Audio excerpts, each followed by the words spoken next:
దేవుని సంగమ, మనం బైబిల్ చరిత్రలో అబ్రహాము చరిత్ర వరకు మనం వచ్చాం. బైబిల్ చరిత్రని గతంలో కొనసాగించాం. తర్వాత ముఖ్యమైన అంశాల నిమిత్తం ఆపడం జరిగింది. వీలైతే కొనసాగించాలి అని అనిపించి ఈ వారం చెప్తూ ఉన్నాను. ఇప్పటి వరకు అబ్రహాము గురించి మనం నేర్చుకున్నాం. ఆదిలో దేవుడు భూమి ఆకాశాలను 6 దినాలలో సృష్టించినది మొదలుకొని ఆదాము అవ్వ గురించి, కయ్యేను హేబేలు గురించి, నోవాహు జలప్రళయాన్ని గురించి, ఆ తర్వాత బాబేలు గోపురం గురించి, ఆ తర్వాత అబ్రహాం గురించి మనం నేర్చుకున్నాం. అబ్రహాము ఐగుప్తు దేశానికి వెళ్ళి ఎలా తిప్పలు పడ్డాడో మనం చూసాం. అలాగే శారమ్మ మాట నమ్మి హాగర్ని పెళ్లి చేసుకుని, రెండో పెళ్లి చేసుకుని ఎలా కుటుంబ కలహాలు, గొడవలు ఎలా వచ్చినాయో మనం చూసాం. ఆ తర్వాత హాగరు బుద్ధి తెచ్చుకుని యజమానురాల దగ్గరికి వచ్చింది. సరే, ప్రస్తుతానికి ఆ కుటుంబం, అబ్రహాం గారి కుటుంబం సమాధానంగా ఉంది. ఆ తర్వాత సొదొమ గొమొర్రాలను లోతు, అది కూడా చూసాం. లోతు అబ్రహాము నుంచి విడిపోయి సొదొమ అనే ఊరికి వెళ్ళిపోతాడు. అది కూడా చూసాం. అక్కడ వెళ్ళాక వేరే దేశం వాళ్ళు సొదొమ మీద దాడి చేసి లోతు యావదస్తిని, అలాగే అక్కడ ఉన్న ప్రజలందరూ కూడా ఎత్తుకుపోతారు. దాన్ని దోపిడీ అంటారు, దోచుకోవడం అంటారు. అప్పుడు అబ్రహాం ఏం చేస్తాడంటే ఆ దేశంలో ఉన్న జనులను సహాయం తీసుకుని యుద్ధానికి వెళ్ళి వారిని ఓడించి తన అన్నగారి కొడుకుని సొదొమలోని యావదాస్తిని పట్టుకుని ఆ దోచుకొనబడిన దాన్ని ఆయన మరలా దోపుడు సొమ్ము అంటారు దాన్ని. ఆ దోపుడు సొమ్ముని, దోచుకొనబడిన జనుల్ని విడిపించి మరలా సొదొమకు తీసుకొచ్చి అప్పగిస్తాడు. ఆ సమయంలోనే సర్వోన్నతుడైన దేవుని యాజకుడు మెల్కీసెదెకు అబ్రహాముని ఆశీర్వదిస్తాడు. అబ్రహాము తాను సంపాదించిన దానిలో తాను సంపాదించిన ఆ గెలుచుకొచ్చిన దాంట్లో 10వ వంతుని తీసి ప్రధాన యాజకుడికి ఇస్తాడు. అక్కడ వరకు జరిగింది. ఈ పాయింట్ మనం గుర్తుపెట్టుకోవాలి. ఏంటంటే సొదొమ ప్రజల జీవితాలు మరలా గాడిలో పడ్డాయంటే కారణం ఎవరు?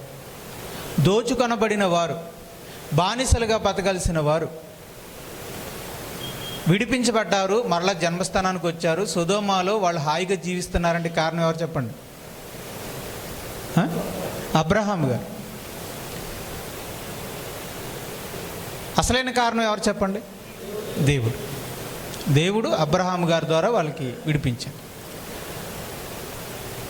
సొదొమలో మరలా జీవితం మొదలుపెట్టారు లోతు గారు, వాళ్ళందరూ కూడా. ఇంకొక విషయం కూడా గుర్తుపెట్టుకోవాలి. అబ్రహాం గారు సొదొమ వాళ్ళని విడిపించడానికి కారణం ఏంటి? అలా చుట్టాలన్నా వాళ్ళ తమ్ముడు ఉన్నాడు కనుక, అన్నగారు కొడుకు లోతు గారు ఉన్నాడు కనుక. మళ్ళీ గుర్తుపెట్టుకోండి. అంటే అబ్రహాము గారు సొదొమ వాళ్ళని కాపాడాడంటే దేనికోసం? లోతుని బట్టి. కాబట్టి దేవుడు అబ్రహామును చూసి, లోతును చూసి సొదొమ వాళ్ళని కాపాడాడు. మరలా వాళ్ళ జీవితాలను వాళ్ళు ప్రారంభించుకున్నారు. మళ్ళీ వాళ్ళ ఆస్తుల్ని వాళ్ళు సంపాదించుకున్నారు. హాయిగా సంతోషంగా వాళ్ళు జీవిస్తున్నారు. ఆ కాలంలో అబ్రహాము దగ్గరికి ఆయన మమ్రే అనేటువంటి ఒక స్థలంలో, ఊరిలో ఉన్నారు. ఒక సింధూర వనము అనేటువంటి ఒక వనంలో గుడారాలు వేసుకొని తనకున్నటువంటి పశువుల్ని కాచుకుంటూ తన దాసులతో ఆయన అక్కడ నివసిస్తూ ఉన్నాడు. ఆ కాలంలో 3 దైవజనులుగా 3 దేవదూతలు అక్కడికి వచ్చారు.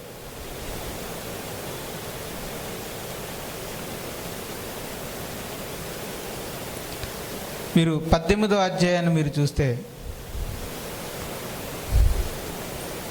ఆదికాండము 18వ అధ్యాయాన్ని మీరు చూస్తే మీకు ఇది కనిపిస్తుంది. ఈ సింధూర వనంలో తన గుడారము కింద తన గుడారంలో కూర్చున్నటువంటి అబ్రహాముకు ముగ్గురు వ్యక్తులు కనిపిస్తారు. వారు దేవదూతలు, దేవుని చేత పంపబడిన దేవదూతలు. మానవ రూపంలో, దైవజనుల రూపంలో వాళ్ళు అక్కడికి వచ్చారు. అయితే అబ్రహాము వాళ్ళని దేవదూతలను గుర్తించలేదు, కానీ దైవజనులు అన్న విషయం వాళ్ళకి అర్థమైంది. దీన్ని బట్టి అర్థమయ్యేదో మరి ఆ రోజుల్లో. ఇప్పుడు కూడా మీరు చూడండి, కొంతమందిని చూడగానే పాస్టర్ గారు అన్న విషయం మీకు అర్థమైపోతుంది కదా. రైట్, అర్థమవుతుంది. రైట్. ఇప్పుడు అప్పటికప్పుడు మా పిల్లలు కూడా ఒక్కోసారి పాస్టర్ గారండి అంటారు, వందనాలండి అంటుంటారు. వాళ్ళకి అర్థమైపోతుంది ఆ డ్రెస్ అవన్నీ చూసి. అంటే ఇప్పుడు ఆ డ్రెస్ను బట్టు దాన్ని బట్టు మనం ఎలా గుర్తుపడుతున్నామో, మరి అప్పుడు మరి దేన్ని బట్టి గుర్తుపెట్టేవారో దైవజనులు అన్న విషయం ఆయనకు అర్థమైపోయింది. అయిపోయి పరుగెత్తుకుంటూ వాళ్ళ దగ్గరికి వెళ్ళాడట. ఎక్కడికి వెళ్ళాడు? వాళ్ళ ముగ్గురు దగ్గరికి వెళ్ళాడు. ఇక్కడ మీరు చూస్తే 18వ అధ్యాయంలో అబ్రహాము వారి దగ్గరికి పరిగెత్తుకుంటూ వెళ్ళాడు. పరిగెత్తుకుంటూ వెళ్ళాడు అని ఉంటుంది చూడండి. ఎదుర్కొనుటకు పరిగెత్తుకుంటూ వెళ్ళి, అంటే తన గుడారంలోంచి చూసినప్పుడు వాళ్ళు తన ఇంటి వైపుకి రావడానికి గమనించిన అబ్రహాము దైవజనులు తన ఇంటికి వస్తున్నారని తెలుసుకొని తానే ఎదురెళ్ళాడట. అప్పటికి ఆయన వయసు ఎంత? 100 సంవత్సరాలు. 100 సంవత్సరాల వయసు కలిగినటువంటి అబ్రహాము 300 మంది పనివాళ్ళని పెట్టుకున్న అబ్రహాము, ఒరే ఎలియాజరు ఎక్కడున్నావురా అని అంటే, చిత్తమండి అని అనడానికి ఎంతమంది ఉన్నారు? 300 మంది ఉన్నారు. చూడండి రా, వాళ్ళు ఎవరో పెద్ద ముగ్గురు దైవజనులు వస్తున్నట్టున్నారు, ఒకసారి వెళ్ళంటారా, ఎదురెళ్ళి కొంచెం పిలిచిరండిరా అని చెప్పొచ్చు. అవకాశం ఉందా లేదండి? అబ్రహం గారు ఉంది. కానీ పని వాళ్ళని ఎవరిని పిలవలేదు. ఈయన వస్తున్నది ఎవరో? దైవజనులు. నేనే వెళ్ళాలి గౌరవంగా అని చెప్పి ఒక ఇంటి యజమానుడిగా ఆయనే గౌరవించి ఎదురెళ్ళాడు. అది కూడా ఎలా వెళ్ళాడమ్మా? పరిగెత్తుకుంటూ వెళ్ళాడు. ఇక్కడ ఫస్ట్ పాయింట్, అబ్రహాంలో కొన్ని లక్షణాలు మనం చూడాలి. ఆయనే ఎదుర్కొంటూ వెళ్ళాడు. రెండోది పరిగెత్తుకుంటూ వెళ్ళాడు. 100 సంవత్సరాల వయసులో పరుగు అవసరమా? అక్కడ అబ్రహాం గారికి ఉన్న మంచి లక్షణాలు ఏంటో అర్థమవుతుంది. ఆయనకి వాళ్ళంటే విలువ లేదు, వాళ్ళు దేవుని చేత పంపబడ్డారు కనుక ఆయనకి విలువ అనమాట. అమ్మో, దేవుని చేత పంపబడిన దైవజనులు అనేటువంటి గౌరవంతో ఆయన ఆ వయసులో కూడా పరిగెత్తుకుంటూ వెళ్ళాడు. తర్వాత నేల మట్టుకు వంగి చూడండి, మీకు ఇక్కడ ఫోటోలో కనిపిస్తుంది. అలా పరిగెత్తుకుంటూ వెళ్ళి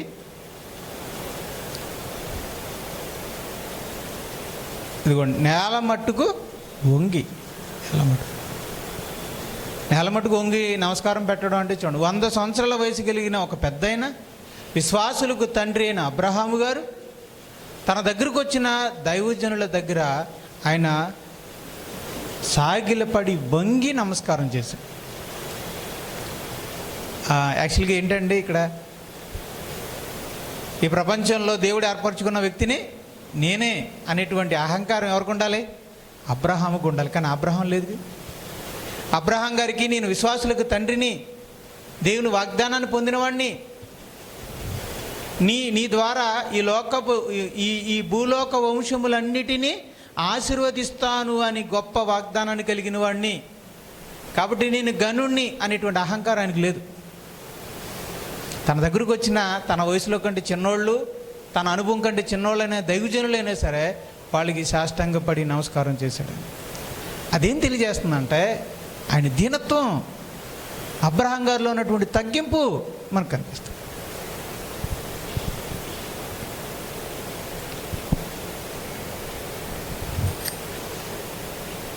ఈరోజు అదే పదే చెప్పేది ఏంటంటే, ఎవరినైతే మనం ఆత్మీయులుగా గొప్పవాళ్ళం అనుకుంటున్నామో వాళ్ళందరి విజయ రహస్యము దీనత్వం.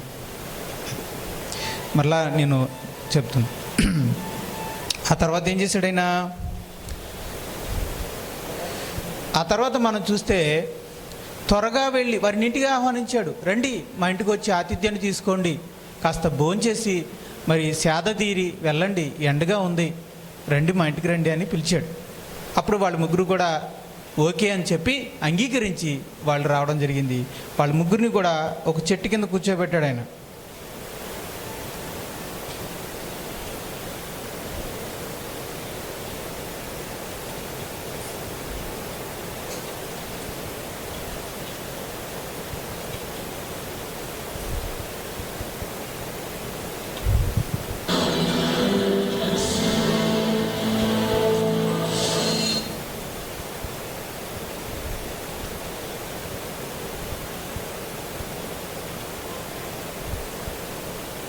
వారి ముగ్గురిని కూడా చెట్టు కింద కూర్చోబెట్టి త్వరగా వెళ్ళి అని ఉంటుంది చూడండి. త్వరగా వెళ్ళి శారా వద్దకు త్వరగా వెళ్ళి ఆమెకు చేతికి పిండినిచ్చి, అమ్మ త్వరగా సిద్ధపరచు, భోజనం సిద్ధపరచమ్మా అని చెప్పేసి అని అన్నారు. ఆ తర్వాత పనివాడి దగ్గరికి వెళ్ళి వాడికి ఒక లేత దూడనిచ్చి త్వరగా సిద్ధపరచు అని చెప్పాడు. శారమ్మ రొట్టెలు చేసి మరి ఈ మాంసంతో చక్కని వంట చేసి భోజనం సిద్ధపరచు అని చెప్పాడు. అప్పుడు అబ్రహాము శారమ్మ వెంటనే రొట్టెలను సిద్ధపరిచి పనివాడు మాంసం తీసుకురాగానే దాంతో చక్కటి కూర వండి భోజనాన్ని సిద్ధపరిచి తన భర్తకు అందించింది. వెంటనే ఆయన తీసుకెళ్ళి చెట్టు కింద కూర్చున్నటువంటి ఆ ముగ్గురు అతిథులకి భోజనాన్ని వడ్డించాడు. ఆయనే స్వయంగా వడ్డించాడట. స్వయంగా ఆయనే వడ్డించాడట. పనివాళ్ళు ఉన్నారు కదా, వాళ్ళతో చేయించవచ్చు కదా, కానీ ఆయనే స్వయంగా వడ్డించి అక్కడ మనం చూస్తే నిలుచుండెను అని ఉంటుంది చూడండి. అబ్రహాము వారి దగ్గర వారు భోజనం చేయించుండగా అబ్రహాము వారి దగ్గర నిలుచుండెను అని ఉందా? ఆ చెట్టు కింద నిలుచుండి వారు భోజనం చేస్తున్నారు. అబ్రహాం ఏం చేస్తున్నాడు? నిలుచుండి. అరే ఇప్పుడు ఈ గౌరవ మర్యాదలు కావాలనేది నా ఉద్దేశం కాదు, ఇప్పుడు చేయవాలని కాదు, కానీ అబ్రహాములోని ఇంటెన్షన్ మనం చూస్తుంటే, అబ్రహాములో ఉన్నటువంటి ఆ భక్తిని, ఆ తగ్గింపుతనాన్ని, ఆ శ్రద్ధను మనం చూస్తుంటే ఆశ్చర్యం వేస్తూ ఉంటుంది. ఆయన ఏం చేస్తున్నాడు? అక్కడ అతిథులు భోజనం చేస్తుంటే వాళ్ళ ముందు నిలబడి ఉన్నాడు. నెక్స్ట్ వారు భోజనం అయిపోయింది. సో అది జాత్. ఇప్పుడు భోజనం చేసిన తర్వాత వాళ్ళు ఒక వాగ్దానం చేశారు. అబ్రహాము మరి వచ్చే సంవత్సరానికల్లా నీకు కుమారుడు పుడతాడు అని చెప్పాడు. అప్పుడు శారమ్మకు నవ్వు వచ్చేసింది. ఆయన నేను ఇద్దరు ముసలోళ్ళం అయిపోయాము, ఈ వయసులో మాకు పిల్లలు ఏంటి అని చెప్పి ఆవిడకి నవ్వు వచ్చేసింది అనమాట. పక్కన నవ్వుకుంది. గుడారంలో ఉంది ఆవిడ. అది అక్కడ చూడండి, వెనకాలం చూసారు ఆవిడ, ఎక్కడ ఇంట్లో ఉంది, నవ్వుకుంది. అంటే వాళ్ళు మాట్లాడుతుంది అనమాట.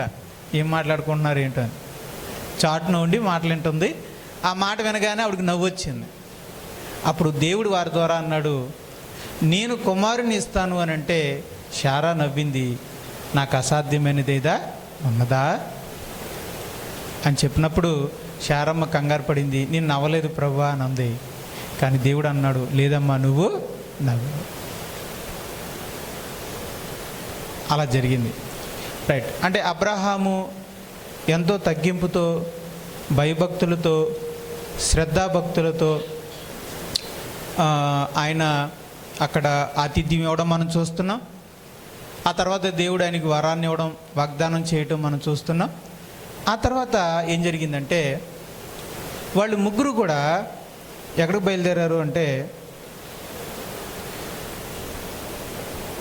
సొదొమకు బయలుదేరారు. వాళ్ళు ముగ్గురు ఎక్కడికి వెళ్ళారు? సొదొమకి. భోజనం అయిపోయిన తర్వాత మరి మేము సొదొమకి వెళ్తున్నామని చెప్పేసానంటే వెళ్ళిపోయారు. అందులో ఇద్దరు దేవదూతలు ముందుకు వెళ్ళిపోయారు. కానీ ఒక దేవదూత ఆయన దగ్గర నిలబడిపోయింది, అబ్రహాం గారి దగ్గర. అబ్రహాంతో మాట్లాడుతూ, అబ్రహాము నీకు విషయం చెప్పాలి అని. ఏంటి ప్రభా అని. సొదొమ గురించిన మొర చాలా గొప్పగా ఉంది. దాని మీద కంప్లైంట్స్ ఎక్కువైపోయినాయి, ఫిర్యాదులు ఎక్కువైపోయినాయి. దాని పాపము బహుఘోరంగా ఉందట. దాని క్రియలు, దాని జనులో ఉన్నటువంటి క్రియలు చాలా అసహ్యంగా ఉన్నాయని, మరి దాని గురించి నా మొర నా దగ్గర చాలా గొప్పగా ఉంది, కాబట్టి నేను చూడడానికి వెళ్తున్నాను.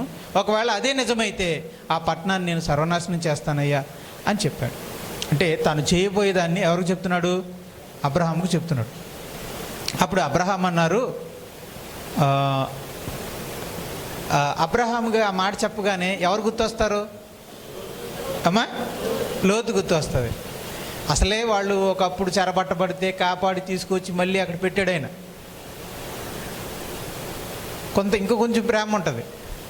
ఎప్పుడైతే ఆ పట్టణాన్ని నాశనం చేస్తానన్నాడు, వెంటనే లోతు, ఆ భార్య, వాళ్ళ పిల్లలు వాళ్ళు గుర్తొచ్చేసి ఎలాగైనా సరే ఆ పట్టణాన్ని కాపాడాలని, అదేంటి ప్రభువా నీతిమంతులను కూడా కలిపి చంపేస్తావా అని అడిగాడు. నేను ఎందుకు చంపుతాను, నీతిమంతులు ఉంటే చంపను అన్నాడు. ఒక 50 మంది నీతిమంతులు ఉంటే చంపేస్తావా అన్నాడు. అని చంపను అన్నాడు. మళ్ళీ ధైర్యం చేసుకుని 40 మంది నీతిమంతులు ఉంటే అని. అప్పుడు దేవుడు అన్నాడు, నేను చంపను అన్నాడు. మళ్ళీ అబ్రహాం గారికి డౌట్ వచ్చింది, 40 మంది ఉంటారో ఉండరో అని చెప్పి 30 మంది ఉంటే కాపాడతావా ప్రభా, నాశనం చేయకుండా ఉంటావా అని అడిగారు. అప్పుడు దేవుడు సరేనైనా అన్నారు. అలా కాదు ప్రభువా, నేనేదో 30 అన్నాను కానీ అక్కడ ఉంటారో ఉండరో, సరే 20 మంది ఉంటే కాపాడుతావు ప్రభు అన్నారు. నేను కాపాడుతాను అన్నారు. 10 మంది ఉంటే కాపాడుతావు ప్రభు అని అడిగాడు చివరిసారిగా. నేను కాపాడుతాను అన్నాడు. ఇక అబ్రహాంకి మాట్లాడే అవకాశం ఇవ్వకుండా దేవుడే అన్నాడు అన్నమాట, అబ్రహాము నేను వెళ్తాను ఇంకా అని చెప్పి వెళ్ళి. అంటే దేవుడు ఎంతవరకు ఇచ్చాడు ఛాన్సు? 10 మంది.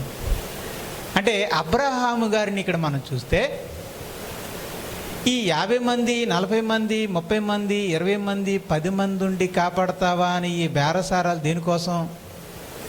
సొదొమను కాపాడాలి అని, సొదొమ ప్రజల్ని కాపాడాలి, తన బంధువుల్ని రక్షించుకోవాలనే తాపత్రయం. దీన్నే ఆత్మల భారం అంటారు. ఆ భారం ఆయనకు ఉంది. దేవుడు ఆ జనుని నాశనం చేస్తే, మంచి పని చేస్తున్నావు ప్రభువా, వాళ్ళు అలాగే నాశనం అయిపోవాలి, నేనే వాళ్ళని రక్షించాను కానీ ఈరోజు వాళ్ళు నన్ను పట్టించుకోవట్లేదు, అబ్రహాం మమ్మల్ని కాపాడన్న విషయమే వాళ్ళకి గుర్తులేదు, మర్చిపోయారు వేదవలు, వేసాయి అగ్నితో కాల్చిపడే అని అనలేదండి.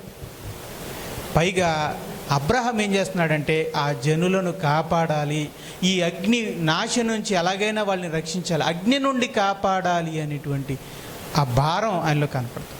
అందుకే బేరం ఆడుతున్నాడు, ప్రభువా ఒక 50 మంది ఉంటే, ఒక 40 మంది ఉంటే. ఈ బేరాలన్నిటి వెనకాల ఉద్దేశం ఏంటంటే, ప్రభువా ఆ పట్టణాన్ని నాశనం చేయకు ప్రభువా అని, వద్దు ప్రభువా ఆ పట్టణాన్ని నాశనం చేయొద్దు అని. మోషేలో కనిపిస్తుంది ఆ భారం. ప్రభువా అగ్నితో కాల్చేస్తాను మోషే, నువ్వు తప్పుకో అన్నారు. దేవుడు అన్నాడంట మోషేతో, నువ్వు ఒక్కసారి పక్క తప్పుకో, అగ్నితో కాల్చేస్తాను వీళ్ళందరినీ అన్నాడు. ఒకవేళ జనం అంటావా, నీ నుంచి రప్పిస్తాను అన్నాడు. అప్పుడు మోషే వెంటనే అడ్డుగా వెళ్ళి, లేదు ప్రభువా ఈ జనులు నువ్వు నాశనం చేయొద్దు అని. నశించిపోయేవారిని, అగ్నిలో కాలిపోబోయేవారిని, అగ్నిలోకి జారిపోయేవారిని కాపాడాలి, రక్షించాలనేటువంటి తాపత్రయం ఆత్మీయులకు ఉంటుందన్నమాట. అబ్రహాము లాంటి ఆత్మీయులకి, అబ్రహాము లాంటి విశ్వాసులకి తమ వారి పట్ల, అగ్నిలో జారిపోయే వారి పట్ల భారం ఉంటుంది, ప్రయాస ఉంటుంది. వారు దేవునికి ప్రార్థన చేస్తారు.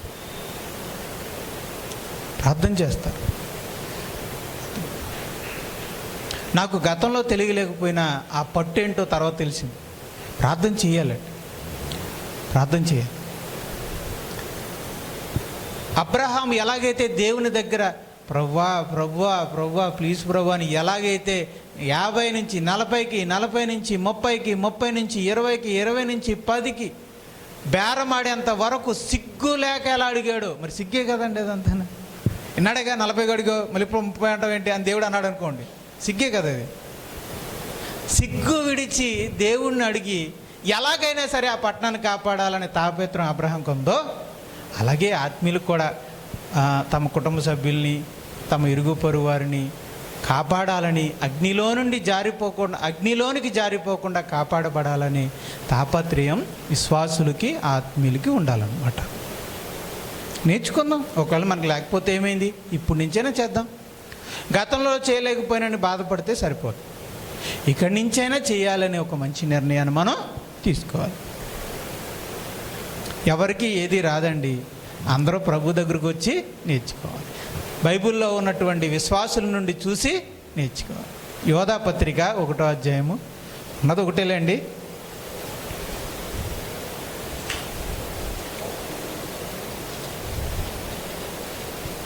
యోధా పత్రిక 1వ అధ్యాయము 22వ వచనం.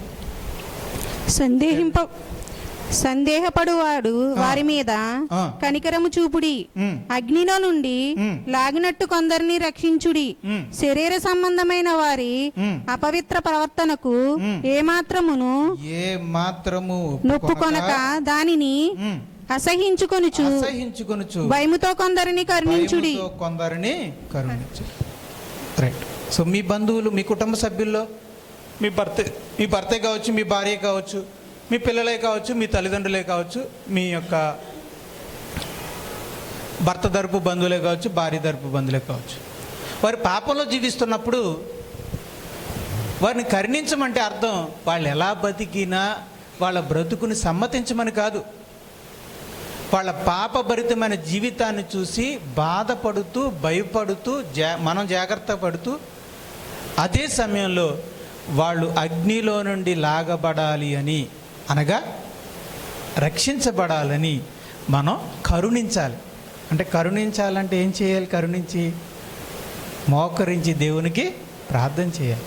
అవకాశం ఉంటే మీరు దేవుని వాక్యాన్ని చెప్పాలి. ఇంకా అవకాశం ఉంటే ఇలాంటి సువార్త చెప్పే చోటుకి వాళ్ళని తీసుకురావాలి. కొంతమందికి చెప్పడం రాదు, మరి అప్పుడు ఏం చేస్తారు? మెల్లగా ఒకసారి రండి, కూర్చోండి, మా మందిరానికి రండి, లేకపోతే సువార్త సభలు జరుగుతున్నాయి ఒకసారి రండి పాల్గొనండి అని, లేదా మా బైబిల్ సెమినార్లు జరుగుతున్నాయి, లేదంటే సువార్త గుడులు జరుగుతున్నాయి ఒకసారి రండి అని చెప్పి అలా మెల్లగా వాళ్ళని తీసుకొచ్చి వినిపిస్తే, మరి అలా కొంతమంది ఇక్కడికి వచ్చి అలా మరొకరి ద్వారా తీసుకురాబడి వినగా మారిన వాళ్ళు, మారు మనసు పొందిన వాళ్ళు, రక్షించబడిన వాళ్ళు ఇక్కడ ఉన్నారా లేదా? రైట్. కాబట్టి అవకాశం ఉంటే తీసుకురండి, అవకాశం లేకపోతే ప్రార్థన చేయటం మాత్రం మర్చిపోకండి. సరే, అది మీ ఇష్టం. కానీ అబ్రహాములో ఉన్నటువంటి గొప్ప లక్షణం ఏంటంటే అగ్నితో నాశనమయ్యపోబోయే పట్టణాన్ని గురించి భారం కలిగి ఉన్నాడు, ప్రార్థన చేశాడు, అది రక్షించబడాలని కోరుకున్నాడు. అలాగే ఆత్మీయులకు ఉండేటువంటి మంచి లక్షణం ఏంటంటే తమ కుటుంబ సభ్యులు, తమ వాళ్ళు అనుకున్న వాళ్ళు, తమ బంధువులు అనుకున్న వాళ్ళు రక్షించబడాలని కోరుకుంటారు. అయితే నేను మీకు చిన్న విషయం చెప్తాను. ఒక్కసారి 100 మంది గురించి ప్రార్థన చేయకండి, అంత భారం పెట్టుకోకండి. రెండోసారి చేయవద్దు. ఫస్ట్ ఒకరిని పెట్టుకోండి, నాన్నగారినో లేకపోతే అమ్మమ్మనో లేకపోతే బావగారి గురించో లేకపోతే మరదల గురించో లేకపోతే తమ్ముడి గురించో అన్నయ్య గురించో ఒకరిని పెట్టుకోండి. ఆ తర్వాత ఇంకొక 2, తర్వాత ఒక 3. అలా మీ ఆత్మల భారాన్ని పెంచుకోండి. ప్రార్థనా భారాన్ని ఏం చేయాలి? పెంచుకుంటూ ఉండాలి. అప్పుడు మీకు విసుగు అనిపించదు, చేయాలనిపిస్తుంది. ఎక్కడికి మనం రైట్. ఇక అబ్రహాముని దేవుడు ఏమన్నాడు? ఇక 10 మంది దాకా. సరే అబ్రహాం నేను వెళ్తున్నాను చెప్పి వెళ్ళిపోయాడు. రైట్. ఈ లోపల ఒక 2 ముందుకు వెళ్ళిపోయారని చెప్పాను కదా. ఆ 2 దేవదూతలు ఎక్కడికి వచ్చారంటే సొదొమ దగ్గరికి వచ్చారు. సొదొమలో ఉన్నటువంటి పరిస్థితి ఏంటో పరిశీలించడానికి వచ్చారు. రైట్. సరిగ్గా అక్కడికి వెళ్ళేసరికి ఆ సొదొమ పట్టణం నుంచి చుట్టూ ప్రాకారం ఉంటుంది అనుకుంటా, దానికి ఒక మెయిన్ గేట్ ఉంటుంది అనుకుంటా. ఆ తలుపు దగ్గరికి వచ్చారు. కరెక్ట్గా ఆ గవిని దగ్గరనే, ఆ తలుపు దగ్గరనే మన లోతు గారు కూడా కూర్చున్నాడు. కూర్చోగానే వీళ్ళని చూడగానే దైవజనులు అన్న విషయం ఆయనకి అర్థమైంది. రాగానే చూశారు, ఆయన కూడా పరిగెత్తుకుంటూ వచ్చి సాష్టాంగ నమస్కారం చేశాడు. చూసారా? తండ్రికి తడ్డ కుమారుడు. ఈ విశ్వాసం, ఈ తగ్గింపు ఈయనకి ఎక్కడి నుంచి వచ్చింది? వాళ్ళ నాన్నగారు, వాళ్ళ చిన్నాన్నగారి నుంచి నేర్చుకున్నాడు. కనుక జ్ఞానులతో సహవాసము చేయవాడు జ్ఞాని అవుతాడు. విశ్వాసుల సహవాసం చేసేవాడు విశ్వాస అవుతాడు. ఆత్మీయులతో సహవాసం చేసేవాడు ఆత్మీయుడు అవుతాడు. దీనులతో సహవాసం చేసేవాడు దీనుడు అవుతాడు. కాబట్టి మీ సహవాసం అనేది విశ్వాసులతో ఉందా, అవిశ్వాసులతో ఉందా? మన సహవాసం అనేది మరి ఆత్మీయులతో ఉందా, లేదంటే లోకస్తులతో ఉందా? దాన్ని బట్టి మన జీవితం ఉంటుంది. మరి లోతుకి ఈ భక్తి విలువలు, ఈ తగ్గింపు, ఈ దీనత్వం, ఈ ఆతిథ్యం చేయాలని ఈ మంచి లక్షణాలన్నీ ఎక్కడి నుంచి వచ్చినాయి అంటే అసలు తడుముకోకుండా మీరు ఆన్సర్ చెప్తున్నారు కదా. అంటే అబ్రహాము లాంటి ఆత్మీయులతో సహవాసం చేస్తే మనం కూడా ఏమవుతాం అనమాట? ఆత్మీయులుగా మార్చుకుంటాం. అందుకేనండి ఆకుడి క్రీస్తు సంఘాన్ని ఎందుకు మొదలెట్టాం? అందుకే ఆత్మీయులతో సహవాసం చేస్తే మనం కూడా ఏమవుతాం? ఆత్మీయులుగా మార్చబడతాం. కనుక మనకు ఒక మంచి సహవాసం కావాలి, ఆత్మీయులు కావాలి. ఎక్కడి నుంచి వస్తారు? ప్రతి ఒక్కరు కూడా యేసు ప్రభు చిందించిన రక్త బొట్టులో నుంచి ఆత్మీయులు రావాలి. ఎక్కడి నుంచి వస్తారు? ఎక్కడి నుంచో రారు. ఆత్మీయులు అంటే ఎక్కడి నుంచి వస్తారా? మనలో నుంచే పుట్టాలి, ప్రభు రక్తంలో నుంచి పుట్టాలి.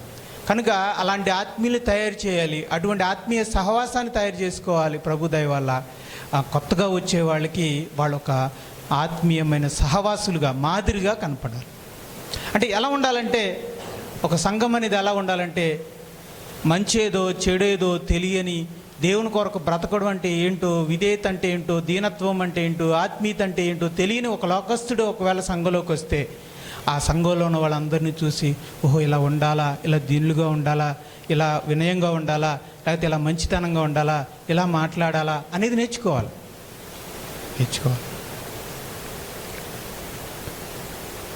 అయితే ఒక్క రోజులోనే సంఘం అలా అభివృద్ధి చెందలేదు. నేను గమనించాను, అంటే మీరు గమనించే ఉంటారు. ఒక్క రోజులోనే సంఘం అలాగా అభివృద్ధి చెందలేదు. ఆత్మీయంగా ఆత్మీయులతో కూడినటువంటి సంఘంగా అవ్వడం అనేది ఒక్క రోజులో అవ్వడం అనేది సాధ్యం కానిది నాకు అనుభవపూర్వకంగా అర్థమైంది.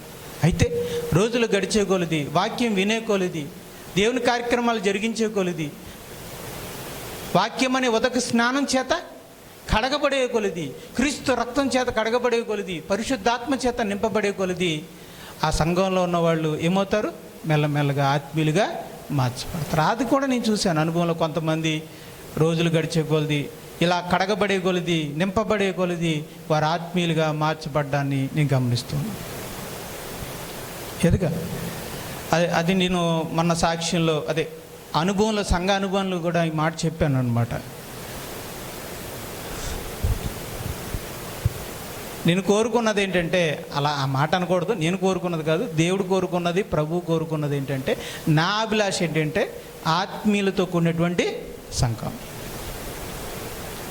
అయితే సంఘం ఏర్పడింది, ప్రభు ప్రారంభించాడు, వాక్యం వినిపిస్తున్నాడు, సువార్త వినిపిస్తున్నాడు, రక్షణ పొందుతున్నారు, సంఘంలో చేర్చబడుతున్నారు, సంఘంలో క్రమం ఉంది, కార్యక్రమాలు ఉన్నాయి, మంచి ఆతిథ్యం చేస్తున్నారు, మంచి సత్క్రియలు చేస్తున్నాము, మంచి వాక్యం కూడా ప్రకటించబడుతుంది.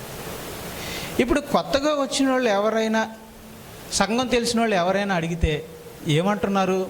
మన సంఘం అంటే ప్రభు మనలో ఉంచినటువంటి స్థానిక సంఘాన్ని గురించి బయట వారి నుండి వచ్చే సాక్ష్యం ఏంటి? అక్కడ మంచి వాక్యం చెప్తారు. ఎవరిని అడిగినా అక్కడ మంచి వాక్యం చెప్తున్నారండి అంటున్నారు తప్ప అక్కడ మంచి ఆత్మీయులు ఉన్నారండి అని ఎవరు చెప్పట్లేదు. అది లోటుగా అనిపించింది అనమాట నాకు.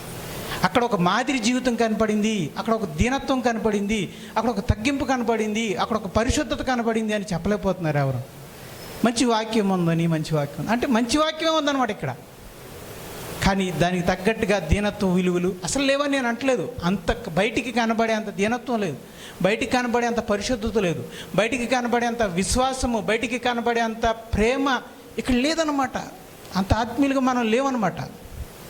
ఉంటే వాళ్ళే చెప్తారు కదా, అమ్మో వాళ్ళ దగ్గర మంచి ఆత్మీయత ఉందండి, మంచి పరిశుద్ధత ఉందండి, మంచి ప్రేమ ఉందని వాళ్ళే చెప్తారు.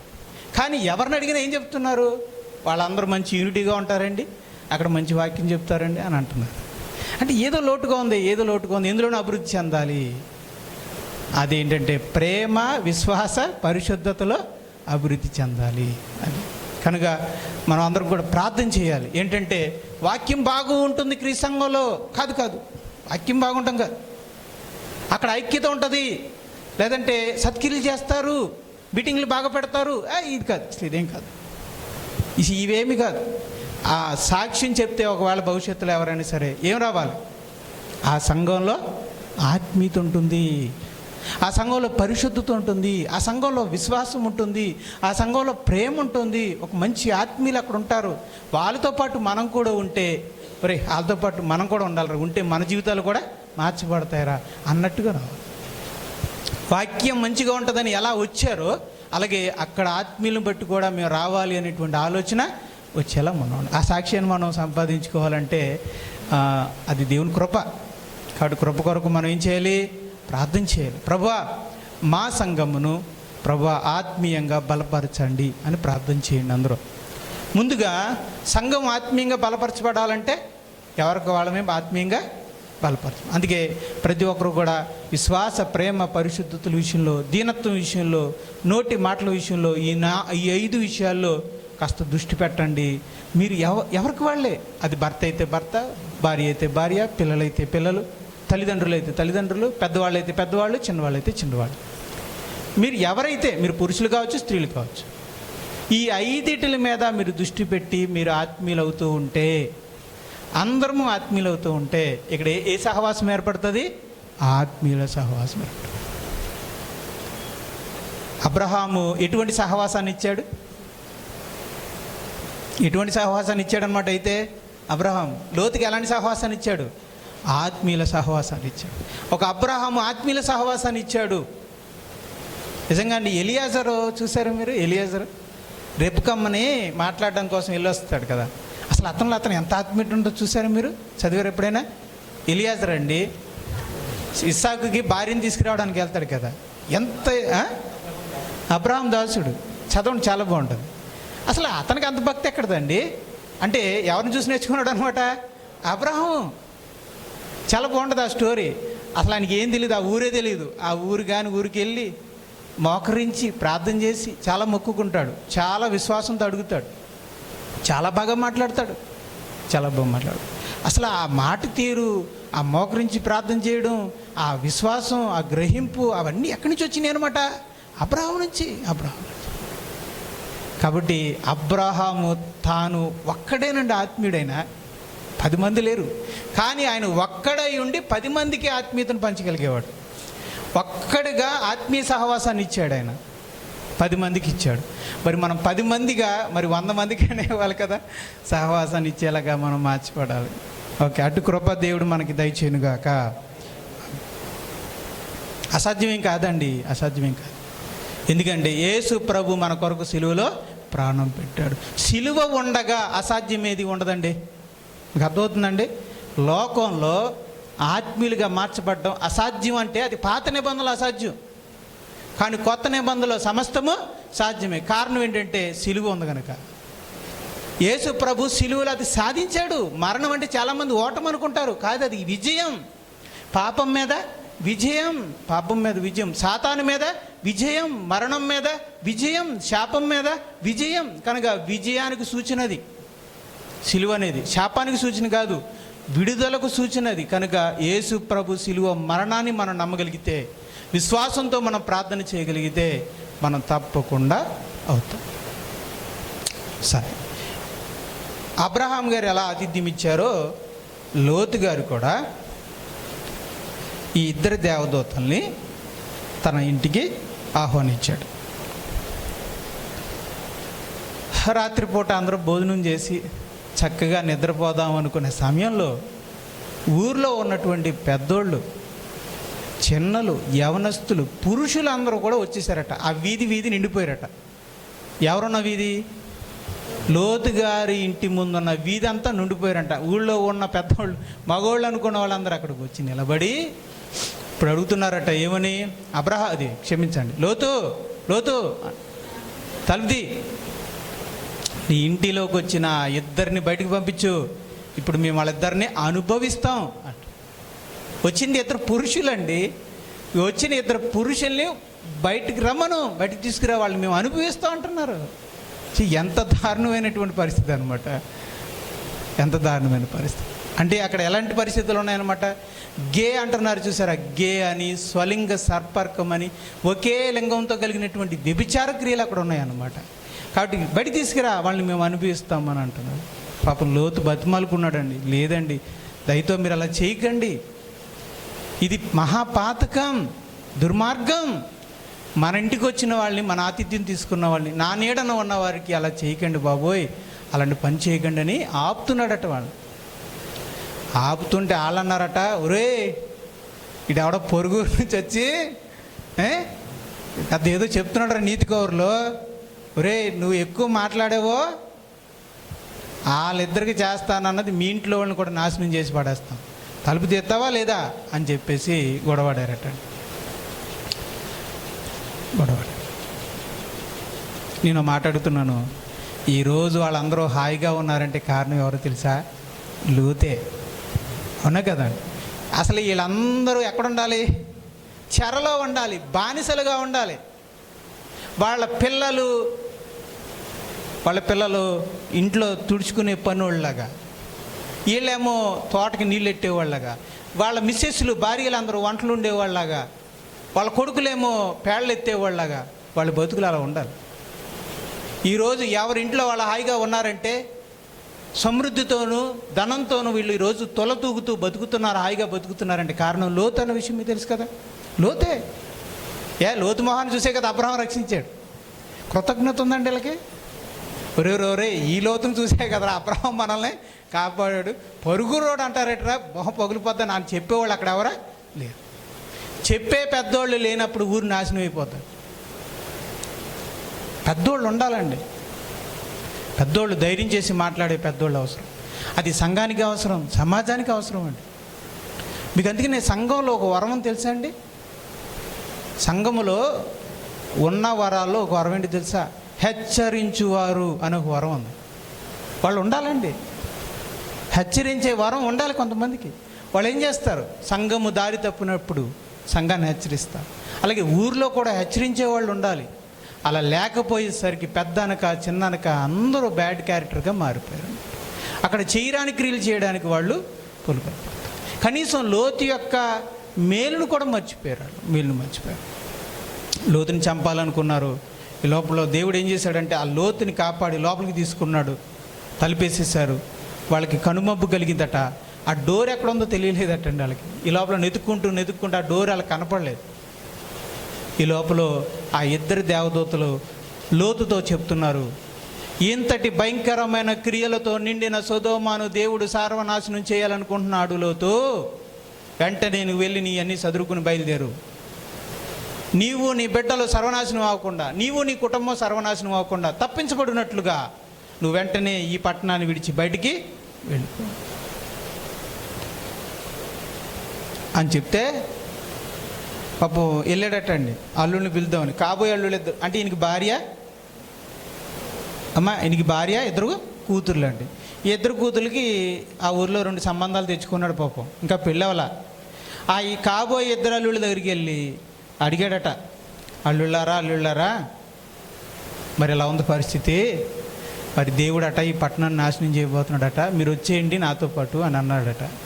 వాళ్ళట నవ్వారటండి. లోతు వైపు చెయ్యి చూపించి, మావయ్య గారు మీకేమైనా బతిపోయిందా, నాశనం అవడం ఏంటి, ఇంత పెద్ద పట్టణము, మీకేమైనా పిచ్చెక్కిందా, అర్ధరాత్రి వచ్చి ఇలా మాట్లాడుతున్నారు ఏంటి అన్నాడట. అదేమో అర్ధరాత్రి కదండి, అందరూ భోజనం చేసి పడుకున్నారు. ఆ టైంలో వచ్చి లేకండి బాబు నాశనం అయిపోతుందని. వాళ్ళేమనుకున్నారంటే ఏదో పిచ్చిగాలు వచ్చి ఉంటుంది మావయ్య గారికి, పిచ్చి ఎక్కువ ఉంటుంది, పిచ్చికి పెట్టి మాట్లాడుతున్నాడు ఏంటి అని ఎగతాళిగా నవ్వుకున్నారట. ఇక వాళ్ళు రానన్నారట. అప్పుడు ఇక లోతు గారు మరలా ఇంటికి వచ్చి భార్యని పిల్లల్ని తీసుకుని ఇంకా బయలుదేరదాం అనుకుంటుంటే అక్కడ ఒక మాట ఉందండి. ఏమనంటే, లోతు తడువు చేయసాగినట్టు చూడండి 19వ అధ్యాయంలో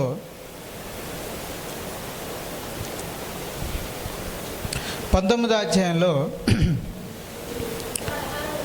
వచనం. అతడు తడువు ఎందుకు చేసిన? ఈ తడువు ఎందుకు చేశానంటే, రైట్, ఆయన తడువు చేశాడు, ఆయన భార్య తడువు చేసిందో, ఆయన కూతురు తడువు చేశారు, మొత్తం మీద వాళ్ళ కుటుంబం తడువు చేశారు. కొంతమంది రక్షించబడ్డానికి తడువు చేస్తారు. వెళ్దాంలే అంటే కుటుంబం అంతా రక్షణలోకి వెళ్దాం అనుకుంటారు, కానీ అందులో ఒకరు తడువు చేస్తారు. దానివల్ల కుటుంబం అంతా ఆగిపోతుంది.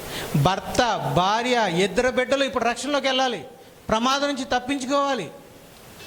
కానీ ఈ లోపల మరి భార్య తడువు చేసిందో, భర్త తడువు చేశాడో, పిల్లలిద్దరు తడువు చేశారు, మొత్తం మీద 4 ఆగిపోయారు. ఒకరు తడువు చేస్తే 4 అందరూ ఆగిపోయారు. కాబట్టి కొంతమంది, కొన్ని కుటుంబాలు ఇంకా రక్షణలోకి రాకపోవడానికి కారణం ఏంటంటే కొందరు తడువు చేయడం. కానీ దేవుడు ఎంత కృప కలిగినాడంటే వాళ్ళ తడువు చేసినా సరే నాశనాన్ని పంపించలేదు. వీళ్ళు వెళ్ళాకే అప్పుడు నాశనం చేద్దామని ఆగి వాళ్ళ ఎడల కృప చూపిస్తే ఆ 2 దేవదూతలటండి, చేతులు పట్టుకుని, మీకు దండంనైనా ఈ ఇల్లు గురించి, అంటే బట్టలు చదువుకుంటున్నారేమో వాళ్ళ మిస్సెస్, ఎవరో లోతు భార్య బట్టలు చదువుకుంటుంది. పిల్లలకి ఏముంటాయి, అయ్యో ఆట వస్తువులు ఉంటాయి కదా, లేదండి పెళ్ళిడి వయసు కదండి వాళ్ళకి, అవి ఉంటాయి కదా, ఏంటమ్మయ్యా గాజులు, ఆభరణాలు, ఆ బంగారం, అవన్నీ చదువుకుంటున్నట్టున్నారు. లోతుగారేమో గాడిదని గుర్రాన్ని చదువుకుంటున్నట్టున్నారు.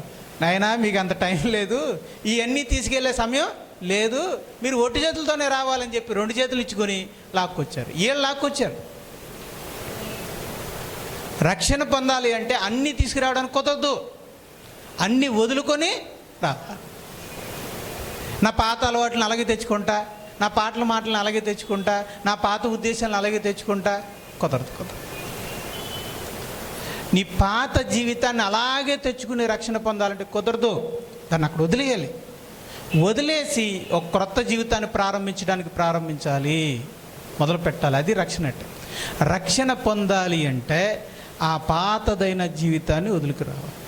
అందుకే యేసుప్రభు ఏమన్నాడంటే, రక్షణ పొందడం దేంతో సూచించాడో తెలుసా? సూది బెజ్జంతో పోల్చాడు, ఇరికైన దారితో పోల్చాడు. ఆ పాతయన్ని, ఆ మూటలన్నీ వేసుకుని వెళ్దామంటే ఆ ఇరికైన ద్వారంలో నుంచి కుదరదు. కాబట్టి ఏం చేయాలి? ఆ మూటలన్నీ వదిలేసుకోవాలి. వదిలేసుకుని అప్పుడు వెళ్ళాలి. కనుక ఈయనేమనుకుంటాడంటే, నా ఒంటిని, నా గుర్రాన్ని, నా గాడిదని అన్నీ తీసుకుని వెళ్దామని ఆయన అనుకుంటున్నాడు. ఈవిడేమనుకుంటుందంటే, నా డ్రెస్సులు గెస్సులు అన్నీ తీసుకుని ఆవిడ వెళ్దాం అనుకుంటుంది. నా ఆభరణాలు నా సబ్బులు ఇవన్నీ తీసుకుని వెళ్ళాలని పిల్లలు అనుకుంటున్నారు. అబ్బాయి ఎన్ని కుదరదమ్మా, ఎన్ని తీసుకుని వెళ్తే మీరు ఇలా చచ్చిపోతారు, మీరు వస్తారా రాదని చెప్పుకుని తీసుకెళ్ళిపోయారు. కనుక అన్నీ వదులుకుని వెళ్తేనే రక్షణ అండి. కాబట్టి మీరు ఒకవేళ గతంలో అన్నీ తెచ్చుకోకుండా ఆ రక్షణ, సంపూర్ణమైన రక్షణ మీరు అనుభవించాలంటే ఆ పాత స్వభావాన్ని మీరు విడిచిపెడతా ఉండాలి, వదిలేస్తూ ఉండాలి. అప్పుడే మీరు సంపూర్ణమైన రక్షణ మీ జీవితంలో అనుభవించగలుగుతారు. రక్షణ అంటే ఏంటి? పాపం నుంచి విడుదల. ఆ పాపం నుంచి విడుదల మీరు పొంది సమాధానం అనేది మీ హృదయంలోకి రావాలంటే ఆ పాతదైన వస్తువులు, అంటే దట్ మీన్స్ వస్తువులు అంటే మీన్స్ ఆ పాతదైన ఉద్దేశాలు, ఆ మాటలు, ఆ ఆలోచనలు, ఆ క్రియలు వదిలిపెట్టాలని నా ఉద్దేశం. ఒకళ్ళు వస్తువులు కూడా, దద్రిపు కొట్టి సీడీలు ఏమైనా ఉన్నాయనుకోండి, పడేయటమే. దద్రిపు కొట్టి ఏమైనా ఉన్నాయనుకోండి మన ఇంట్లో, అన్నీ పడేయడమే. కొన్ని పుస్తకాలు ఉంటాయి, తీసి పడేయడమే, కాల్చివేయాలి. ఓ చోటన ఒక యవనస్తుల గుడిలో ఇలాగే మంచి ప్రసంగం చేస్తే ఒక దైవజనుడు వాళ్ళ ఇంట్లకి, ఆ తర్వాత వాళ్ళ ఇళ్ళకి వెళ్ళినట్టండి ఒక పెద్ద చలిమంట ఒకటి వేశారంట. అక్కడ యవనస్తులందరూ కూడా ఏం చేశారట, వాళ్ళ పుస్తకాలని, వాళ్ళ బొమ్మల్ని అన్నీ తీసుకొచ్చి అక్కడ చింపి పడేశారట. కాలి బూడిదైపోయి ఓ పెద్ద మంట అయిపోయిందంటండి. అంటే వాళ్ళ గృహాల్లో వాళ్ళు పోగు చేసుకున్న అపవిత్రమైన పుస్తకాలను, అపవిత్రమైన సీడీలని, గీడీలను తీసుకొచ్చి అందులో పడేశారు. ఎందుకు పడేశారు? వాళ్ళు తెలుసు, అవన్నీ ఉంచుకుంటే దేవుని రాజ్యంలోకి వెళ్ళలేము. అవన్నీ విడిచిపెట్టాలి, అవన్నీ తీసేయాలని చెప్పి బలవంతంగా తీసి పాడేసి, నిప్పుల్లో పాడేసి అప్పుడు ప్రభువుని వచ్చి వేడుకున్నాం. సరే, మొత్తం మీద బయటకు వచ్చారండి. బయటకు వచ్చిన తర్వాత దేవుడు చెప్పాడు, లోతు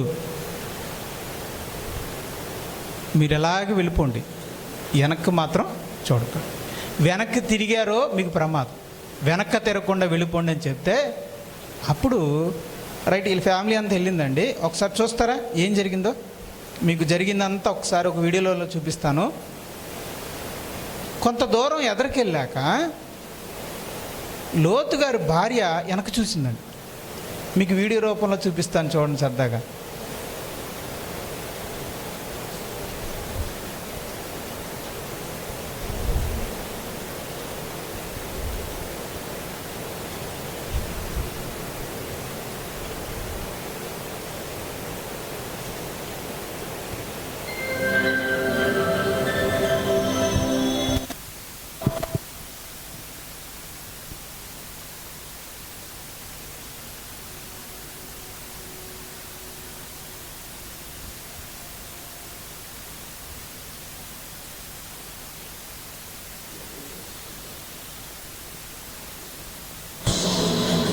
అబ్రహాం గారి దగ్గర నుంచి ఇద్దరు దేవదూతలు వెళ్ళిపోతున్నారండి.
అందుకే దేవుడు ఏమన్నాడంటే, ప్రభు ఏమన్నారంటే,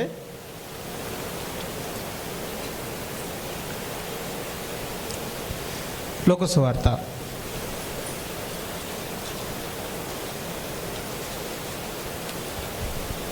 17వ అధ్యాయము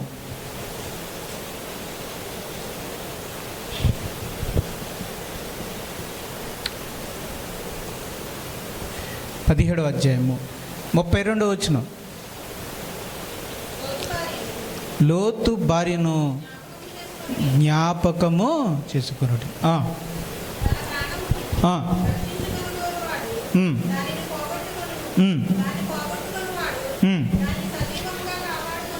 రైట్. ఇక్కడ లోతు భార్యని దేవుడు ప్రభు జ్ఞాపకం చేసుకోమంటున్నాడు. రక్షించబడే విషయంలో, కాపాడబడే విషయంలో లోతు భార్యని ఎందుకు జ్ఞాపకం చేసుకోమంటున్నాడు? లోతు భార్య పట్టణం నుంచి బయటకు వచ్చిందా లేదా? తప్పించబడిందా లేదా? కానీ నేను అడుగుతున్నాను, పూర్తిగా రక్షించబడిందా లేదా? లేదు. మధ్యలో ఏమైపోయింది? వెనుదిరగడం వలన ఏమైంది? ఉప్పు స్తంభంగా మారింది. అంటే చనిపోయిందా లేదా? ఇప్పుడు ఆవిడ బతుకుందా, చచ్చిపోయిందా? చచ్చిపోయింది. ఇప్పుడు తన భర్తతో, తన బిడ్డలతో బ్రతికే అవకాశం ఆమెకుందా? లేదు. నమ్మి బాప్తిసం పొంది రక్షించబడ్డారు మీరు, రక్షించబడ్డాం మనం. అయితే ఈ రక్షణని మీరేం చేయాలి? భయముతోనూ, మొన్న ఒక రెఫరెన్స్ రాశాను, అది మీకు ఇచ్చాను, చదువుకోండి. ఇప్పుడు పైన పెట్టుకున్నారా అండి? గోడకు పెట్టుకోండి. అక్కడ ఒక రెఫరెన్స్ ఉంటుంది చూడండి.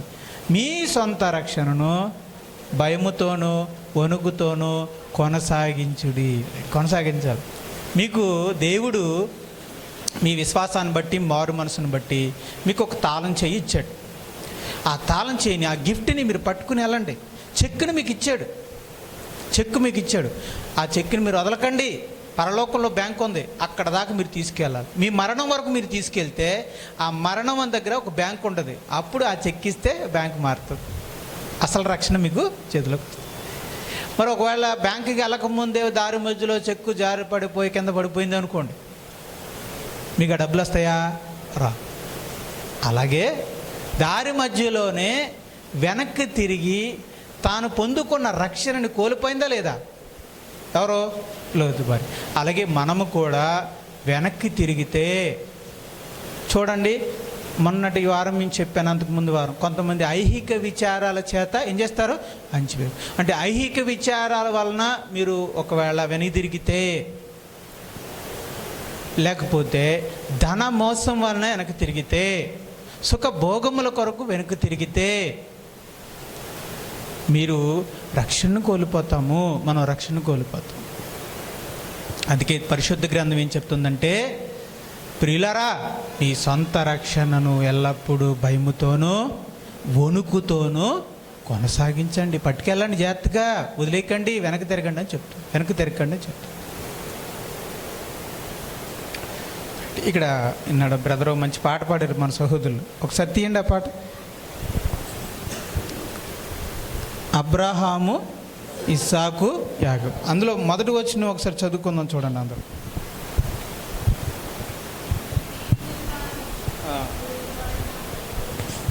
అవునవును. ఎంతది పాట నెంబరు? 120 పాట నెంబరు 1వ వచనాన్ని చూడండి.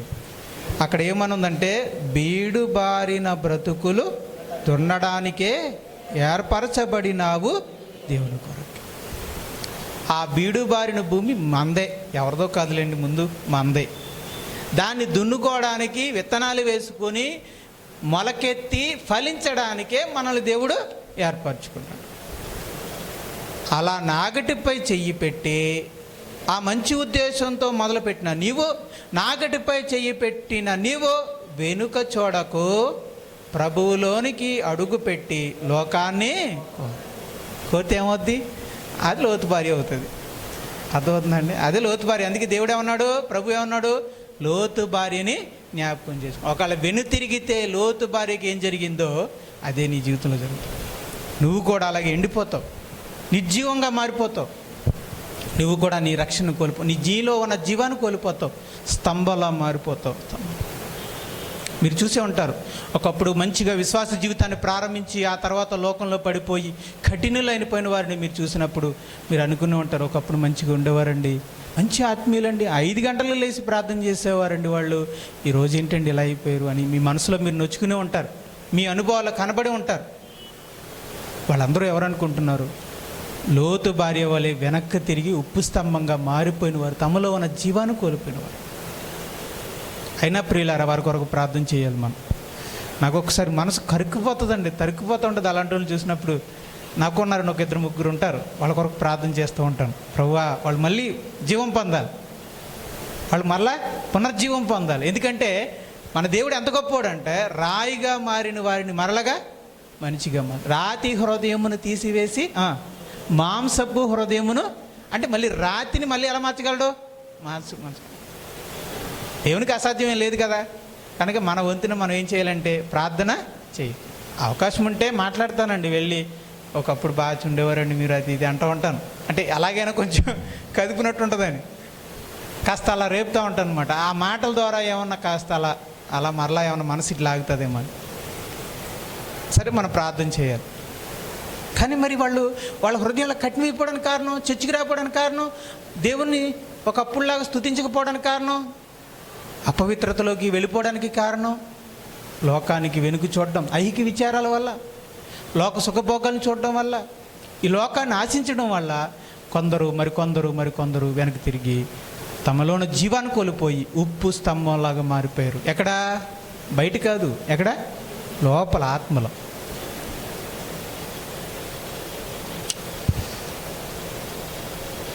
ఈమె చేసిన ఈ తప్పు వల్ల ఇప్పుడు జాగ్రత్తగా వినండి, లోతు భార్య చేసిన ఈ తప్పు వల్ల అండి,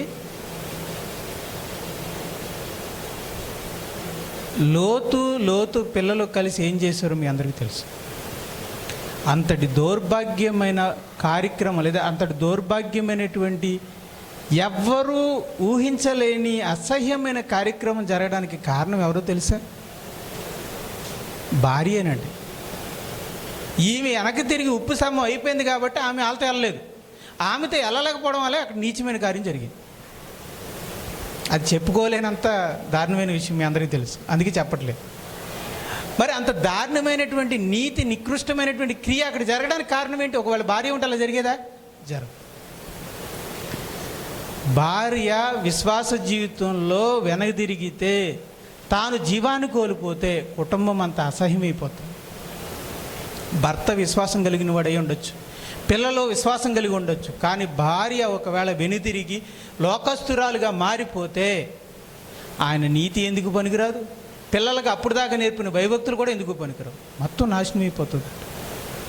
గృహ పరిపాలన చేసే స్త్రీ ఆత్మీయురాలుగా ఉంటే ఆత్మీయుడైన భర్త మరింత ఆత్మీయుడవుతాడు, ఆత్మీయులైన పిల్లలు మరింత ఆత్మీయులుగా అవుతారు. ఒకవేళ భార్య కఠినురాలయ్యి రాయిలా మారిపోతే, లోకాన్ని చూసి కఠిన రాయిలా మారిపోతే, విశ్వాస జీవితాన్ని కోల్పోతే, ఆ భర్త ఎంత నీతిమంతుడు కానివ్వండి ఎందుకు పనికిరాకుండా పోతాడు. తన వరకు తాను రక్షించుకోవచ్చు, తన నీతి తను కాపాడుకోవచ్చు, తన విశ్వాసం తను కాపాడుకోవచ్చు, అయినా సరే ఎవరికి పనికిరాడు. ఎలా అంటున్నారంటారా? బైబిల్లో ఏమనుందో తెలుసా? సంఘ పెద్దల్ని ఎవరికేమొద్దన్నాడు? భార్యని పరిపాలించుకోలేనోడిని, పిల్లల్ని పరిపాలించుకోలేనోడిని సంఘ పెద్దగా పెట్టకనైనా, పరిచారకుడిగా కూడా పెట్టకనైనా అన్నాడు. అంటే పెద్దగా ఉండడానికి ఉపయోగపడకపోయి పరిచారకులకు కూడా ఉండడానికి ఉపయోగపడకపోతే ఇప్పుడు ఆయన ఎలా ఉండాలి? ఒక విశ్వాసిగా జీవించాలి. అంటే ఒక సామాన్యమైన విశ్వాసిగా అతను ఉండిపోవాలన్నమాట. ఎవరికి పనికొస్తాడైనా? ఎవరికి పనికిరాడు. ఆయన నీతి ఆయనకే పనికొస్తుంది, ఆయన విశ్వాసం ఆయన వారికి అలాగే ఉంటాడు అంతే. ఆయన సంఘంలో ఒకటి చేయడానికి ఉండదు, ముందుకెళ్ళడానికి ఉండదు, ఏం చేయలేడు ఆయన. భార్య సపోర్ట్ లేకపోతే ఆయన కూడా ఏం చేయలేడు. పిల్లల పరిస్థితి అలా ఉండిపోతే ఆయన ఏం చేయలేడు. ఒకవేళ చేసినది ఫలించదు, జనాలు కూడా చూసి అది మెచ్చరు. దేవుడు కూడా ఆయన పరిచర్యని దీవించి ఆశీర్వదించడు, ఎందుకంటే ఆయనకి ఇష్టం లేదు. కారణం భార్య యొక్క ఆత్మీయమైన సపోర్ట్ చాలా అవసరము భర్తకి. భార్య వెన్నుముక్కలా నిలబడితే భర్త అందరి ముందు ధైర్యంగా నిలబడగలుగుతాడు. ఒకవేళ ఆ వెన్నెముక్క ఇరిగిపోతే ఇక భర్త వెన్నెముక్క సరిగ్గా పనిచేయని వాళ్ళని చూసారా మీరు? వెన్నెముక్క ఒక్కోసారి ఏమవుతుందండి, దెబ్బతినేస్తుంది. అప్పుడు దెబ్బతిన్నప్పుడు ముసలోళ్ళు ఏమైపోతారు, ఇలా అయిపోతారు. ముసలమ్మలు గ్రామాల్లో ఉంటారు, ఇలా వంగిపోతారు. ఇంకా వాళ్ళు అంతే, మనతో మాట్లాడాలంటే అప్పుడు లేపుతారు ఇలాగ, అంతే. అడుగులే లేరు, మళ్ళీ మాట్లాడినంతసేపు మాట్లాడి మళ్ళీ ఇలా వంగుని అప్పుడు నడుస్తారు. అంటే వాళ్ళకి ఏం దెబ్బతింది అనమాట? వెన్నుపూస దెబ్బతింది. వాళ్ళని నిలబెట్టే వెన్నుపూస దెబ్బతింది. అలాగే భార్య దెబ్బతింటే విశ్వాసి అయిన భర్త అయినా సరే పడిపోవాల్సిందే, అంతే. బతుకుంటాడు. వెన్నుముక్క పోయినంత మాత్రం చచ్చిపోతారండి? చావరు. కానీ ఏమవుతారు? డల్ అయిపోతాడు ఇక, అంతే. ఇంకా అందుకే ఇక ఇలా వెళ్తూ ఉంటాడు. అంటే తలకే దిగిపోయిందంటే అర్థం ఏంటి? భార్య వెన్నుముక్క సరిగ్గా లేదని అర్థం. వెన్నుముక్కగా భార్య నిలబడితే తల ఎత్తుకుని ఉంటాడు భర్త. విశ్వాస జీవితంలో అంటే తల ఎత్తడం, తల దించడం అంటే ఉద్దేశం, విశ్వాసంలో ధైర్యంగా ఉంటాడు భర్త, కాన్ఫిడెంట్గా ఉంటాడు. కనుక విశ్వాసులైనటువంటి భార్యలు, విశ్వాసులైన భర్తలు కలిగినటువంటి భార్యలు కఠినులు కాకుండా, లోకాన్ని ఆశించకుండా, ఐహిక విచారాల చేత అణిచివేయబడకుండా విశ్వాసంగా మీరు ఉండగలిగితేనమ్మా మీ సపోర్ట్ ద్వారా మీ పిల్లలు, మీ భర్త ఆత్మీయులుగా, మరింత ఆత్మీయులుగా అవుతారు. మిమ్మల్ని బట్టి మీరు వెన్నెముక్కగా ఉంటారు. మీ కుటుంబాన్ని, మీ పిల్లల్ని నిలబడతారు. వారి వెనకాల మీరు ఉంటారు.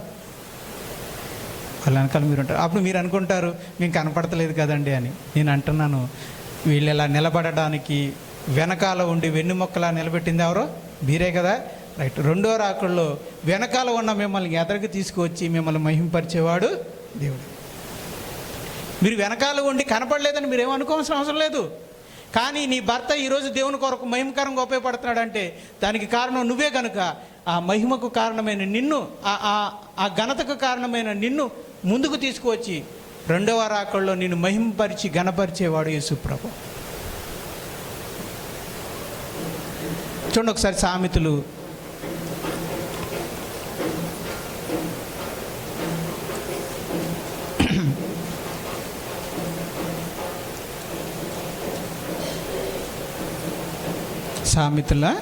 'సామెతల్లో చివరి అధ్యాయం ఉంటుంది చూడండి ఒకసారి.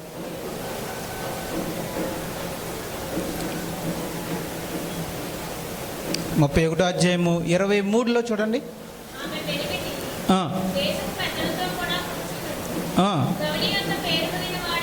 రైట్. ఇక్కడ ఎవరి గురించి చెప్తున్నాడు? గుణవతి అయిన భార్య. గుణవతి అయిన భార్య దక్కిన భర్త స్థితి ఎలా ఉంటుందంటే పెద్దలతో కూర్చుంటాడు, పేరు పొందినవాడు అవుతాడు. దీనికి కారణం ఏంటంటే దేవుడు చెప్పాలనుకుంటుంది ఏంటంటే ఈరోజు అతడు పెద్దల దగ్గర కూర్చున్నాడంటే, సంఘంలోనూ సమాజంలోనూ పేరు పొందాడు అంటే వెన్నెముక్కలా నిలబడిన వ్యక్తి ఎవరో? గుణవతి అయిన భార్య. ఈ గుణవతి అయిన భార్య ఉండడం వల్లనే ఇదిగో భర్త ఈరోజు సంఘ పెద్దల మధ్య నిలబడ్డాడు ధైర్యంగా, సంఘం ముందు ధైర్యంగా నిలబడ్డాడు, సంఘం ముందు తలెత్తుకుంటున్నాడు, సంఘం ముందు పేరు పొందుకున్నాడు. కారణం భార్య అన్నాడు. భార్య కారణం అన్నాడు అక్కడ దేవుడు. ఈ మంచి భార్య వల్లనే ఈరోజు భర్త అలా ధైర్యంగా నిలబడ్డాడు, ఈరోజు పేరు పొందాడు, గణపరచబడుతున్నాడు అని చెప్తాడు. అలాగే పిల్లలు కూడా ఆత్మీయంగా ఉండడానికి కారణం ఎవరు? గుణవతి అని. కాబట్టి నా ప్రియమైన సోదరీమణులందరికీ నేను చెప్పేది ఏంటంటే దేవుడు మిమ్మల్ని ఈ విధంగా వాడుకోవాలనుకుంటున్నాడు. దానికి మీరు సజీవ యాగముగా మిమ్మల్ని మీరు సమర్పించుకోవాలి, పరిశుద్ధముగా మిమ్మల్ని మీరు సమర్పించుకోవాలి, దేవుని చిత్తానికి మీరు సమర్పించుకోవాలి. ఐహిక విచారాలకి, ధనమోసములకి, భవిష్యత్తును గురించిన ఆందోళనలకి, అదే సుఖభోగముల గురించి, ఐశ్వర్యముల గురించి మీ హృదయమును కఠినము చేసుకొని మీ ఆత్మీయ జీవితాన్ని పాడు చేసుకోకండి, మీ రక్షణ జీవితాన్ని కోల్పోకండి. ప్రభు చెప్పినట్టుగా, దేవుని వాక్యం చెప్పినట్టుగా వాటన్నిటినీ జయించి ఆత్మీయులుగా నిలబడండి. మీరు ఆత్మీయులుగా మారితే, మరింతగా ఆత్మీయులుగా మారితే మీ భర్త, విశ్వాసి అయినటువంటి మీ భర్త, విశ్వాసులైనటువంటి ఆత్మీయులైనటువంటి మీ పిల్లలు, మీ కుటుంబము మంచి ఆత్మీయంగా కట్టబడుతుంది. కుటుంబానికి మూల స్తంభం నిలబెట్టే, ఒక మనిషిని నిలబెట్టే వెన్నెముక్కల భార్య ఉంటుంది. అటువంటి గుణవతి అయిన ఆత్మీయురాలైనటువంటి భార్య ఉంటుంది. సామెతల్లో చెప్పబడింది గుణవతి అయిన భార్య. నేను చెప్పేది ఎవరో తెలుసా? ఆత్మీయురాలైన భార్య. ఆమె లోక సంబంధమైన వ్యక్తి. కానీ నేను చెప్పే స్త్రీ ఎవరంటే ఆత్మ సంబంధురాలైన స్త్రీ. ఆత్మీయురాలైనటువంటి స్త్రీగా మీరు ఉంటే కుటుంబం కట్టబడుతుంది.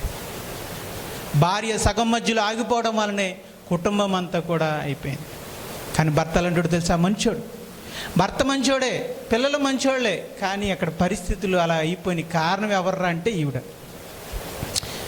రైట్. ఇందుకే ఎంతలా నాశనం అయిపోయింది చూడండి. సరే, తర్వాత మనం చూస్తుంటే కాలి బూడిద చేస్తాడండి. దేవుని ఉగ్రత చూసారా? పైనుంచి ఎలాగా పెద్ద పెద్ద బండ రాళ్ల వలె అగ్నిగోళాలు కింద పడ్డాయి. ఊరంతా కాలిపోయింది, బూడిదైపోయిందండి. మీరు సొదొమ గొమొర్రాని కొట్టండి, అక్కడికి వెళితే ఆ మట్టిని ఇలా ఇలా ఇలా పట్టుకుంటే చిన్నప్పుడు మనకు పిడక కాలిపోతే ఎలాగుంటుందండి? అది కచ్చికిలాగా బూడిదలాగా అయిపోద్ది. అది అలాగే ఉంటుంది, చక్కగా పిడకలాగా ఉంటుంది అది. కానీ తీరా పట్టుకున్నాక ఏమవుద్ది? పొడులాగా వారిపోద్ది. అలాగే అక్కడున్న రాయిలాగానే ఉంటుంది. మనం వెళ్ళి పట్టుకోగానే పొడుగు అయిపోద్ది. కొండలాగానే ఉంటుంది. దాన్ని అలా పట్టుకోగానే చేతికి వచ్చేస్తుందండి, పిండిలాగా. అంటే రాళ్ళు కూడా ఏమైపోయినాయి? కాలిపోయినాయి అంతే. ఇక రాళ్లే కాలిపోతే, ఇల్లులు కాలిపోతే ఇక మనుషులు ఎక్కడ ఉంటారండి? అందుకే అక్కడ అస్థిపంజరాలు కూడా ఉండవు. చూపిద్దాం అనుకున్నాను కానీ అది పెద్ద వీడియో ఉండేది అంతా. సర్లే ఎందుకులే అని చెప్పి చూపించాను. ఈ భయంకరమైన దేవుని వినాశనానికి కారణం ఏంటి చెప్పండి? చూడండి, కారణం ఏంటి చెప్పండి? సరే, నేను అలా కాదులేండి, దీన్ని చక్కగా వచ్చే వారం చెప్తాను. దీని కారణం ఏంటి అంటే సొదొమ గొమొర్రాల యొక్క వినాశనానికి కారణం ఏంటి, ఓకేనా? మూల కారణం ఏంటి? ఆ రెండు ఉన్నాయండి. సొదొమ వినాశనానికి చెప్పండి ప్రసాద్, కారణం ఏంటి, మూల కారణం ఏంటి? రెండు ఉన్నాయండి. పైకి కనబడే కారణం ఒకటి ఉంది, దానికి కారణం కూడా ఒకటి ఉంది, మూల కారణం. ఈ రెండు మనం తెలుసుకుంటేనండి దేవుని ఉగ్రత మన మీదకి రాకుండా ఎలా బ్రతకాలో అనేది అక్కడ చక్కగా ఉంటుంది. ఆ విషయాల్ని ఇప్పుడు పరిగెత్తకుండా చెప్పేసుకునే కంటే చక్కగా నిదానంగా మనం వచ్చేవారం చెప్పు. రైట్. ఈరోజు చెప్పబడిన వాక్య సందేశంలో దేని ద్వారా మీరు సంధించబడ్డారో, దేని ద్వారా దేవుడు మిమ్మల్ని సవాల్ చేశాడు, దేని ద్వారా మిమ్మల్ని ప్రశ్నించాడు, ఈరోజు దేన్ని వినాలని మీరు వచ్చారో దానికి దేవుడు మీకు ఇచ్చిన జవాబు ఏంటో మరి మీరు గ్రహించుంటే, అలా గ్రహించిన వాళ్ళందరూ ప్రార్థనాపూర్వకంగా స్పందించండి, మోకరించండి, స్పందించండి. నాకు తెలీదు మిమ్మల్ని ఏ మాట పట్టుకుందో, దేవుడు ఏ మాట ద్వారా మీతో మాట్లాడాడో నాకు తెలియదు. కానీ ఒకవేళ మీ మనసు స్పందించాలని మీకు అనిపిస్తే ప్రార్థన ద్వారా స్పందించండి. మీ స్పందన దేవునికి తెలియచేయండి.